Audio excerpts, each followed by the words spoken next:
Hi. In this video, we're going to look at the rationale behind using Unity. So Unity is a cross-platform game engine first developed to allow for ease in building mobile game experiences and is now a standard multi-platform game engine used for games, simulation, film, animation, visualization, and hardware connections through dynamic link libraries.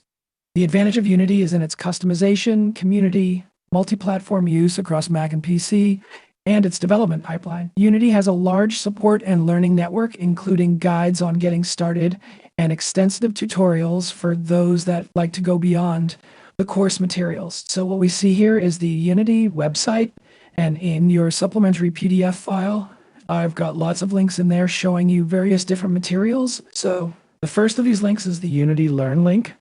And we can see here there's lots of information about how to learn, including various online learning platforms, various plans for students if you want to do certifications, and other ways to learn, including the manual and live learning feedback. If you access learn.unity.com through the Unity tutorial link in the PDF file, this will give you access to over 750 hours of on-demand and live learning resources. And we can see here that these resources and learning pathways have lots of different types of learning information. Again, these are not required, but they do support the additional aspects of the course. These are gamified learning approaches with badges, XP points, etc., that really go into the world of Unity beyond what we would be exploring in this particular course.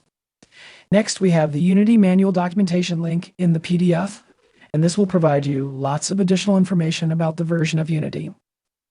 In our case, we're going to be using version 2022. There are lots of other versions of Unity. Now, why aren't we using Unity 2023 or 2026? Because it's in beta at the moment. We try to use features that are locked down so that they don't have bugs and other issues. So please note these LTS versions, and when you go to install, you will see what I'm speaking about there. The next link is the Unity community link. And we can see here lots of different forums and blogs around using Unity, how Unity can then support you, not just within this course, but also beyond this course into your future endeavors. And the final link is the Unity Asset Store link. The Asset Store has literally thousands of free and paid assets that you can use. Anything from design modules to code to audio, etc. We can see here that there are 3D assets, 2D assets, different tools, audio templates, VFX add-ons, and different essential modules. We will be using the asset store throughout this course.